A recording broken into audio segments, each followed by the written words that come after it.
자, 안녕하세요. 네, 한 주 잘 쉬셨나요? 자, 우리 책은 16쪽입니다. 우리 이제 역학에 오늘도 첫째 시간, 두 번째 시간 뭐 이론하고 마지막 시간 문제 풀도록 할게요. 자, 보시면 이제 바이어스 얘기가 나와요. 무슨 연구 같은 데 할 때는 뭐 바이어스 편견 생기는 건 당연할 텐데 그 바이어스의 종류에 대해서 이제 하겠습니다. 자, 저번 주에 얘기했을 거야. 이제 모집단을 다 조사하긴 좀 그래. 그래서 모집단을 다 조사하는 거를 전수조사라고 하는데 이걸 다 못하죠. 그래서 이 중에서 일부분만 뽑아요. 그걸 우리 표본이라고 하는 거고, 그래서 이거를 표본을 조사하는 걸 표본조사라고 하는 거예요. 자, 그런데 일부분을 뽑을 때 내가 인간이잖아. 그죠? 그래서 원래 모집단을 대표하는 그런 표본을 뽑아야 되는데 이렇게 뭐 대표하지 못하는 표본을 뽑을 수 있다는 거죠. 그래서 이럴 때 생기는 표본, 바이어스를 우리 뭐라고 하냐면 선택편견 이렇게 표현해요. 자, 표본을 선택할 때 생기는 선택편견. 자, 그래서 이제 표본을 뽑았어요. 그래서 이제 표본을 뽑은 사람들한테 제가 이제 설문지도 보내고 어떤 때는 뭐 인터뷰도 하고 이러죠. 근데 솔직히 우리 가슴에 손을 얹고 얘기해 보세요. 내가 여태까지 설문지 대답할 때 아주 성심성의껏 대답했어요? 아니면 대강했어요? 대강했죠? 예, 그 대강해서 오는 편견을 우리는 정보편견 이렇게 표현하는 거예요. 그래서 모든 연구는 다 선택편견도 있고 정보편견도 있다라고 보시면 되고요. 하여튼 요거에 대해서 얘기합니다. 그러면 이제 선택편견의 종류는 뭔데, 정보편견의 종류는 뭔데, 이렇게 해서 구분하시면 되고 각각의 그 뜻도 알아두시는 게 좋을 것 같아요. 자, 책은 16조. 자, 거기에 선택편견입니다. 자, 선택편견은 거기 보시는 것처럼 거기 써 있으니까 보시면 되고, 자, 종류 들어갈게요. 버크슨 바이어스. 이거 좀 유명한 애입니다. 좀 알아두셔야 돼.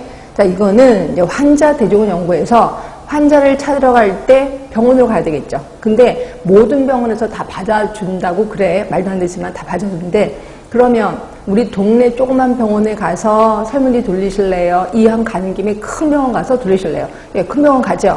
예, 큰 병원에 가서 설문지를 내가 다 돌렸어. 그럼 무슨 일이 벌어지냐면 큰 병원에는 굉장히 많이 중환 환자가 와요? 경환 환자가 와요?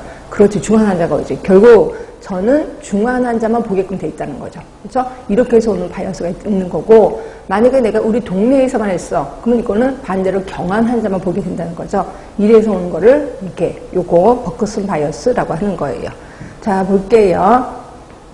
거기 병원 환자를 대상으로 연구할 때, 즉 환자 대조군에서 발생을 해요. 그래서 특정 병원에만 한정해서 뽑을 때 해당 병원의 특성에 따라 더 중한 대상이 병원으로 올 수도 있고 반대로 덜 중한 사람이 올 수도 있다는 거죠. 이걸 우리 버크슨 바이어스라고 했고, 자, 이거를 없애버리려면 어떻게 해야 돼? 자, 그러니까 요것 때문에 생기는 게 내적 타당도예요. 그래서 우리 나중에 타당도에 대해서 언급을 하긴 할 텐데 아시는 분 아실 거야.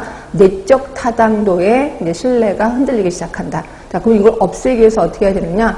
여러 등급의 병원을 찾아가면 되는 거죠. 큰 병원에 몇 명, 조그만 병원에 몇 명, 중간 병원에 몇 명. 이게 없어질 겁니다. 이게 지금 버크슨 바이어스.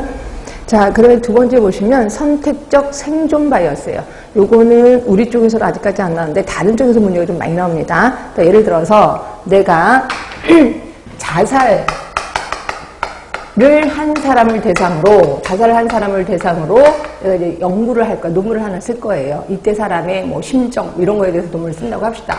그러면 저는 자살을 한 사람을 대상으로 인터뷰를 해야 돼요. 근데 자살한 사람은 내가 인터뷰할 수 있어? 없어? 이미 죽었잖아요. 그래서 인터뷰 못 하는 거죠. 그러면 저는 어떻게 해?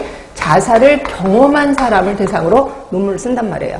근데 자살을 경험한 사람은 그래도 자살한 사람에 비해서 조금 경할 거 아니야. 좀 약할 거 아니야. 왜냐면 자살 시도만 했을 수도 있는 거니까. 이러다 보니까 뜬금없는 결과가 나오게 된다는 거죠. 예, 요거를 얘기하는 거예요. 그게 이제 선택적 생존 바이어스야. 그래서 살아있는 사람을 대상으로 이제 연구를 하게 되는 거죠. 그래서 보시면 자, 치명적인 질병과 그 요인을 연구하고자 할 때 고려해야 하는 바이어스야. 자, 치명적인 질병은 뭐 죽는 거잖아요. 그럼 이미 죽었으니까 인터뷰할 수 없죠. 그래서 거기서 살아난 사람에 대해서만 인터뷰를 하는데 살아난 사람한테는 그 병이 치명적이 아닐 수도 있다는 거죠. 이런 거를 우리 선택적 생존 바이어스라고 하는 거고, 자, 요거는 어디서 많이 나타나냐면 단면 연구, 단면 조사 연구, 그 다음에 후향적, 역사적 코호트에서 주로 일어난다. 그러니까 여러분들은 요게 시험 문제가 좀 깊게 나올 확률이 많아요. 그러니까 이건 어느 연구에서 발생되고 이거를 없애려면 어떻게 해야 된다. 이런 것까지도 알고 계시는 게 좋습니다. 자, 세 번째입니다. 자, 추적 관찰 탈락 바이어스. 자, 이거는 연구 대상자가 도중에 탈락을 한 거예요. 그러니까 어느 연구에서 일어나겠다? 그렇지, 코호트 연구에서 일어나겠다라고 보시면 돼요. 그래서 코호트 연구에서 중도 탈락이 생겼어. 그럼 중도 탈락을 한 분이 더 많은 정보를 갖고 있을 수 있잖아. 그런데 그 사람을 제외시키니까 이 연구 결과가 이상하게 나온다는 거죠. 이걸 우리 추적 관찰 탈락 바이어스라고 하는 거고, 옆에 건 읽어보시면 됩니다. 자, 뒤로 갈게요. 자, 자발적 참여자 바이어스 그러는데, 자, 솔직히 이제 그 실험을 한대, 또는 코호트 연구를 한대, 그래서 노출군 비노출군을 하는데, 여러분 보고 참여하라 그래요. 해요, 안 해요?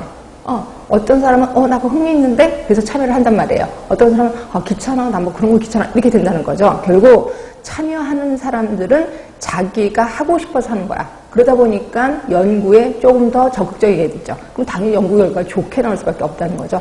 이렇게 해서 오는 바이어스가 자발적 참여자 바이어스. 그래서 원래는 그 연구를 할 때는 자발적이든 자발적이지 않든 다 선택을 해야지 결과가 올바르게 나온다라고 보시면 됩니다. 하여튼 이거를 자발적 참여자 바이어스. 자, 5번에 보시면 무응답 바이어스라고 있습니다. 자, 가끔가다 제가 이제 논문을 쓸 때 이제 설문지를 돌려요. 그러니까 설문지를 다 돌려서 그다음에 이제 설문지를 갖고 오잖아요. 그러면 이제 제가 답을 다 썼는지 안 썼는지 한번 훑어봐야 돼요. 근데 이게 법에 걸리게끔 되어 있습니다. 그래서 어떻게 하냐면 그냥 받고 그냥 선물을 드리고 이러거든요. 그럼 내용을 확인하는 거는 집에 가서 할 수밖에 없어. 그래서 제가 11장짜리 설문지를 돌렸는데 이렇게 해서 다 받았거든요. 중학교 2학년을 대상으로 다 받았어요.